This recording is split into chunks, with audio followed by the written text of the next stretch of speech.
Okay, so I thought I'd videotape this for you so you can get a look at what this biga looks like. It's kind of strange looking. Let me turn on the light here real quick. It's fine. Oop, so you pour the water into it, 1 cup of warm water. I got one of these things. Just kind of helps to loosen it up along the edges because the warm water helps. Should probably done that the other way, but basically as you goop it all out. Okay. So you do that. Now set it in there, start mixing it kind of on low speed. Then you're gonna pour in your salt, which is, I think it's 3 tablespoons of salt. And then flour, there's 2 cups of flour in here. Kind of put that in there.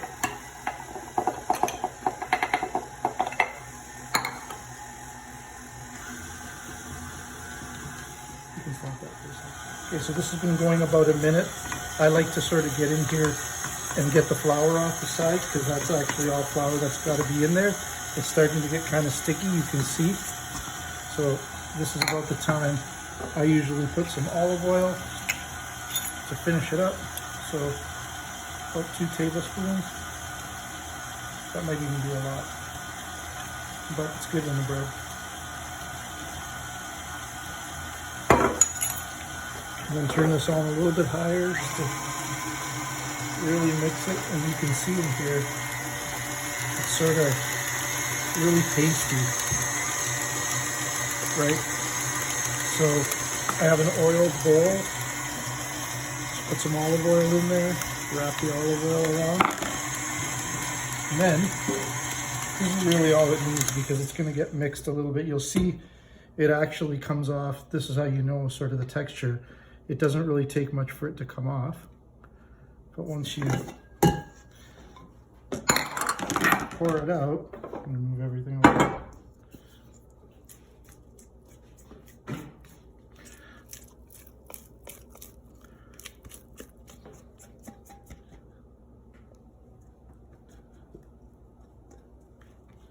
Sort of comes out a bit runny, but most of it's out of the bowl. You just kind of clean it out. Okay, then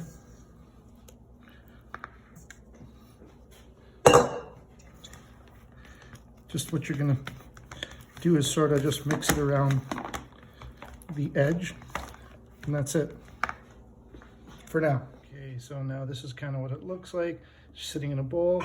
I'm gonna cover it and let it sit here for about 45 minutes. Okay, so I like to take this thing, I like to put some olive oil on it because it actually makes it spread. So it's been about 45 minutes and you can see that this looks kind of different. It's very airy. So all you're gonna do is really just like go around the edges and flip it inside of itself. And I kind of like, you can see it's sort of coming right off the bottom nicely. It's just almost you're folding it into itself. I like to go around the edge a couple of times, and I actually like to get right in the bottom underneath it so that I know this is a bit of a process. That's probably good. It's now got to sit another 45 minutes and we'll repeat that step again. And once we do that, then it'll be ready to form. So back to under a little bit of warmth.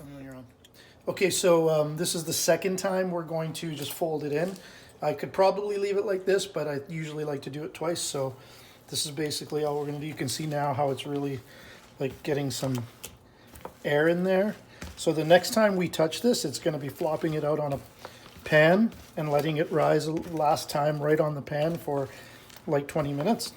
So that'll be the next spot. So see you soon. See, I'm just folding it inside of itself. And one last cover. That's it, go.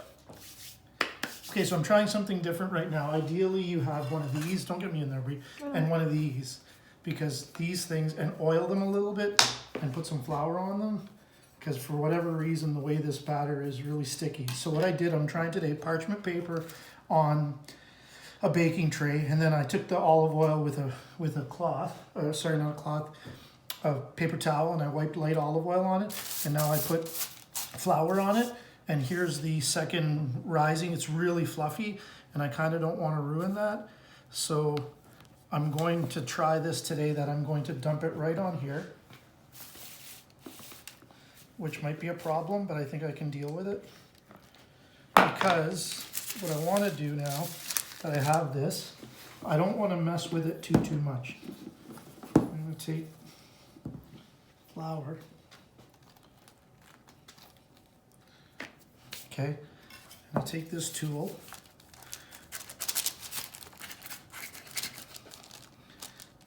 This is what I'm talking about, but it's really tough to deal with. But that's probably what I just should have done from the first get-go. Once you get them apart, it's really just kind of about shaping them. And because I don't want to play with them too much, and this is where the flour comes in handy, because if you're putting flour, not touching it, but if you're putting flour around the edges, then nothing seems to stick to it. So you can see here, actually I do think this is going to be fruitful, because I'm just sort of shaping it with flour around the edges.